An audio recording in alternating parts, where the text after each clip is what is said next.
Ah, a little seed, fresh from the soil are you, sprung like a twisted blossom from the grave of your former life.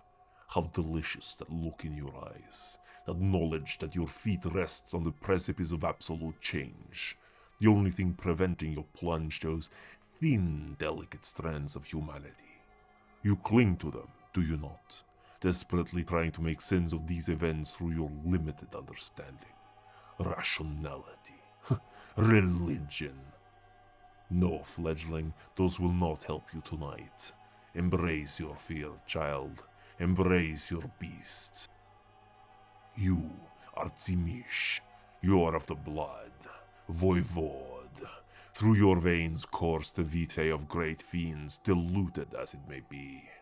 Yours is an inheritance of greatness, of will. Your grandsires slew our progenitor, denounced the Camarilla, and slaughtered the sheep of Silchester. The clan of voivodes will never kneel to the Ventru or the hated Tremere. Let them rot in their ivory tower, playing at being human. They deny themselves the strength of their blood, and it will be their undoing. No doubt you have noticed by now that you have no mouth, yet you must scream. Fear not, I will return to you in time, or teach you how to make your own. Yes, you are capable of these feats too, and so much more. To one such as I, sealing lips is a child's play. Ah yes, never mind your arms, they are a small project of mine at the moment. You would do well, however, not to strain the bonds, little seed. We wouldn't want you to cause any lasting harm to yourself, would we? Now be still and pay attention. This will be your first of many seminars. The voivodes are not who they once were, and they have no issue with this. Like a snake who sheds its skin, the Tzimisce have evolved from the terrible lores of the Carpathian to the soul of the Sabbat, twisted fiends who pursue their goals single-mindedly, defying their nature as dead, immutable flesh.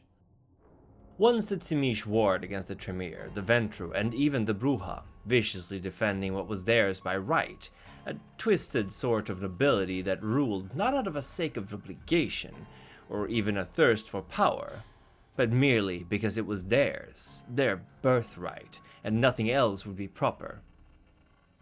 They would raise families of revenants, ghoul bloodlines to serve their whims, and experiment upon the flesh of Cain and Cainite alike in their pursuit of the elusive Ajidahaka. They would treat their childhood like servants, pawns in their wars against the other clans and the Lupines, and much Tzimisce blood was shed for the masters of their clan. The clan of fiends have a long history of experimenting with and mastering the blood bond, and they would tie their ghouls and childhood with ropes and hooks that would dig into their very minds and souls. They may conjure strong emotions in their thralls, forcing them to feel love, lust, loyalty, or even hatred against their regnant.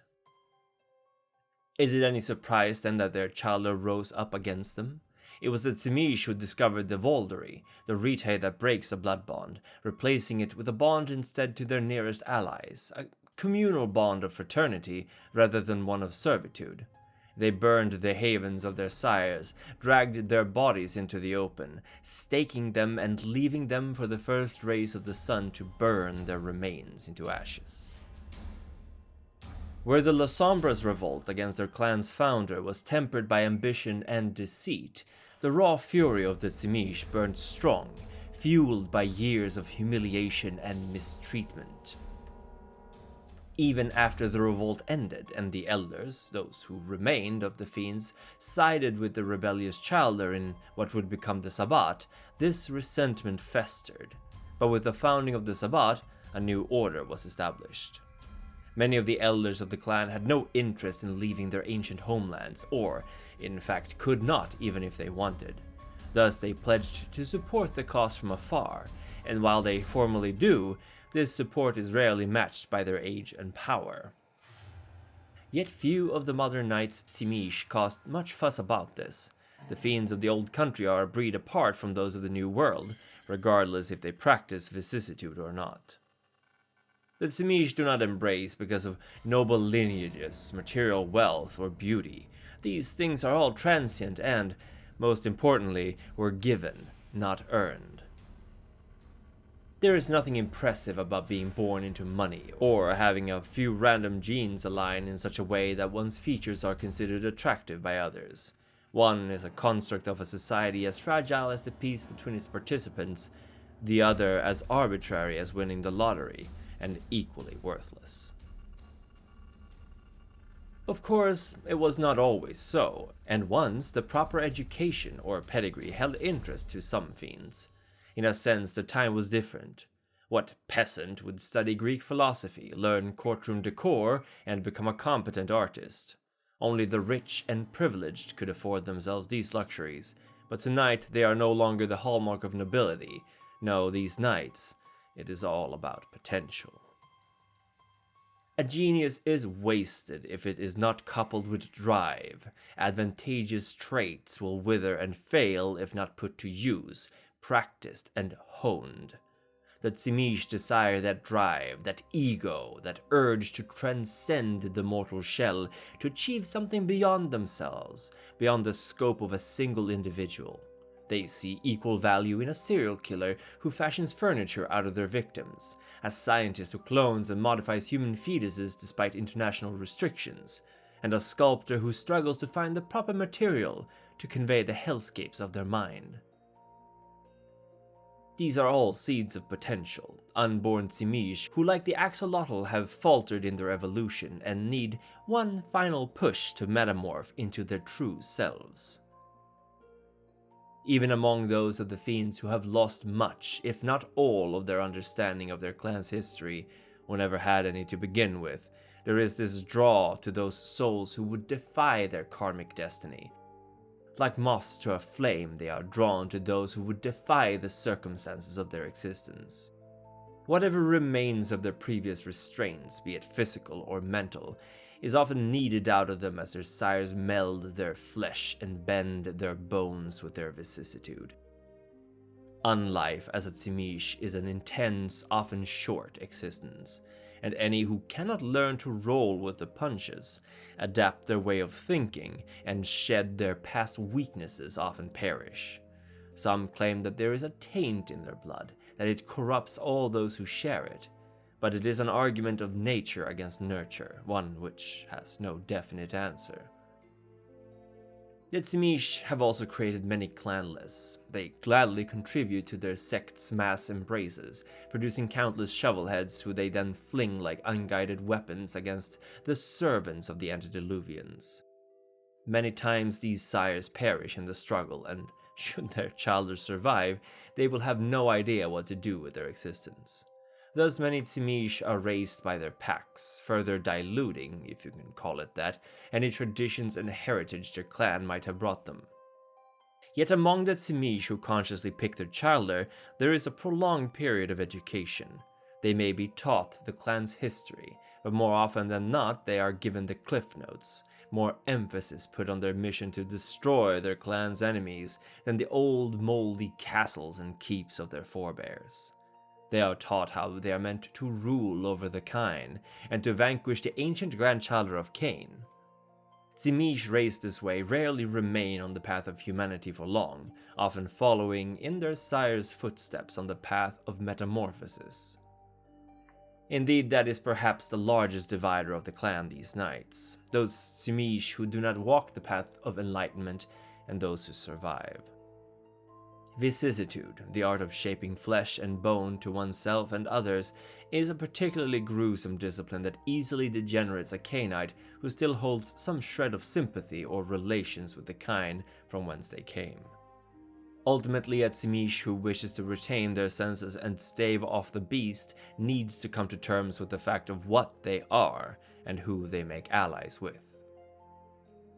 Yet there are some things that Tzimisce do not do.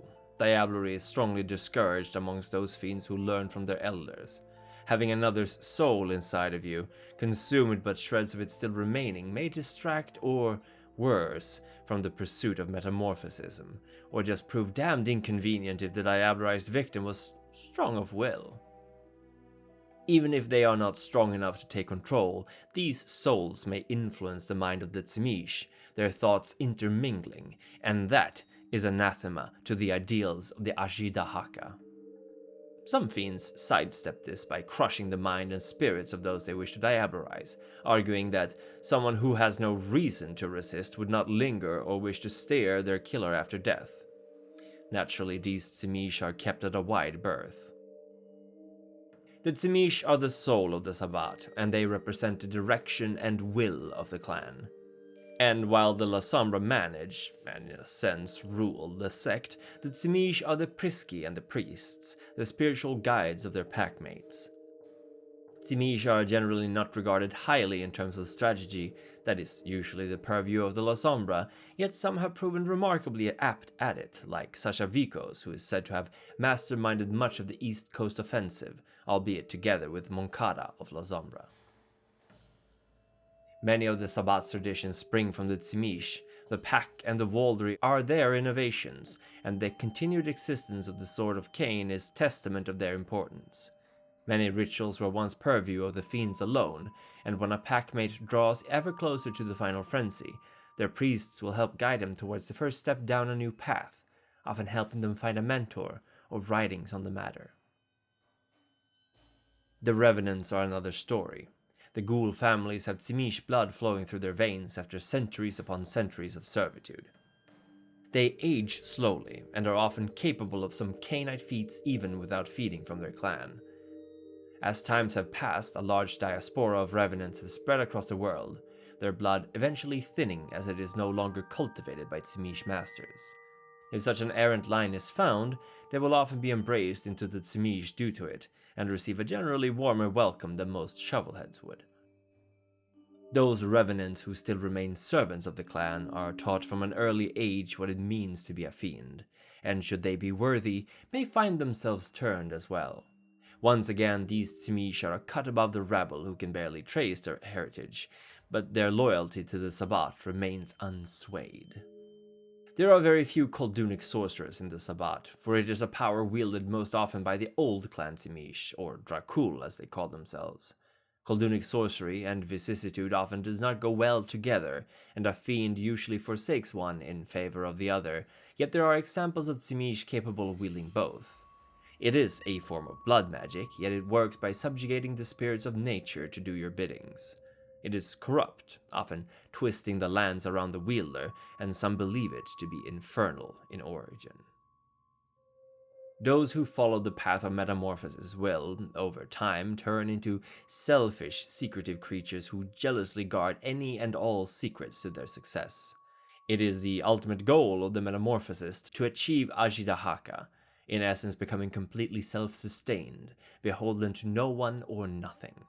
Knowing this, the clan's symbol of the serpent consuming its own tail perhaps makes more sense, and the name Ajidahaka comes from a Persian dragon of legend as well. Compassion, consideration, and community are all forbidden concepts to a walker of the path of metamorphosis. It hints at fetters binding the Tzimisce to this world, prohibiting their ascendance. Thus, those further on this path will eventually show little care or concern for the goals of their sect, isolating themselves to their own research. It is in a way almost ascetic, as the higher morality of this path prohibits pleasures or self-indulgence, as these are mere distractions from the greater goal. Even a Tzimisce just starting out on this path must learn to never show compassion for another creature, nor to leave their own flesh unchanged for long. Ajidahaka can only be achieved through perfect form, and thus vicissitude must be employed often. The Tzimisce wield vicissitude well, but unlike the other higher clans who have ruled over their kind, they lack both presence and dominate, usually at least. Hence they long since learned to rely on torture and the threat of it to get their will see through. Animalism is a power few would connect with the fiends, yet it is one they have, and many employ it heavily as they reshape hounds and steeds to be more fitting monsters for their masters. Auspex is another discipline they wield which will grant them some oversight of happenings in their domain and around them, and at a certain level of power they may even ride their servants' minds, controlling them from afar. With many of the Lasombra leaving the Sabbat for the Camarilla, one must wonder what will happen to the sect. Will the Tzimisce rise to the occasion, embracing once more their past as lords over their people, or will it all collapse like a house of cards as the fiends lack the tactical brilliance of their shadowy counterparts?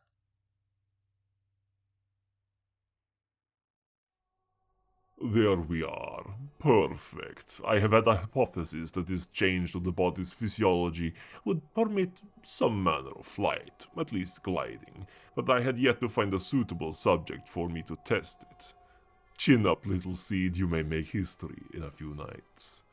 Now before we part ways, as dawn approaches fast, allow me some final words.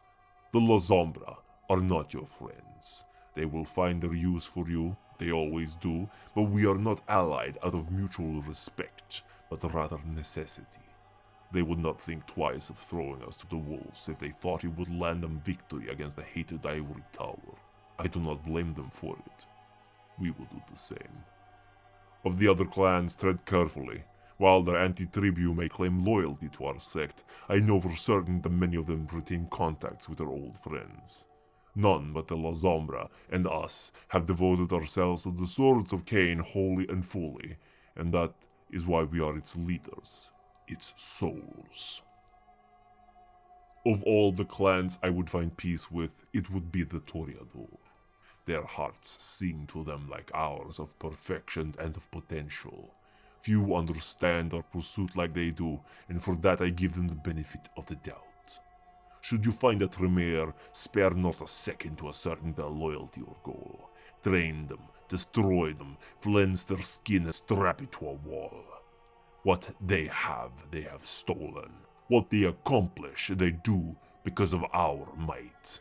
The warlocks deserve nothing but death and utter destruction and... my apologies. I believe it is time to say good day, for now. I nearly let my beast get the better of me. Fret not, I am certain that tear will heal. In time. The three grandchildren of Cain wait patiently for the time of judgment to arise. Bambi Parsons, a leader with an unbreakable will, Procyon, who has shed his weaknesses and has been reborn as a god amongst Cain's angels, and Dougal, whose thirst for blood is matched only by his strength of will and purpose. Their child of the Methuselah control our every move through their timeless jihad. They are Her Satanic Majesty Dani, whose presence chills the blood, Socrates Johnson, a masterful craftsman of stories, Lauren Eason, a trustworthy ally and friend, and Alexander Kishtaria, a esoteric scholar and mentor in magecraft. On the council of the Primogen are seated Edward Reed and Ravenfang, whose wise judgment guides our nightly affairs. This week the council would wish to thank the elder non-god for your continued insight into matters of our common interest and friendship. We would also wish to give our regards to the ancile Harry Wyckoff, whose service to the council has not gone unnoticed. Thank you for your support and friendship. Naturally, all our elders, ancile, and neonates receive our gratitude from the bottoms of our heart. Without your support, this would not be possible. And thank you for watching. Now be careful out there, for Gehenna will soon be upon us.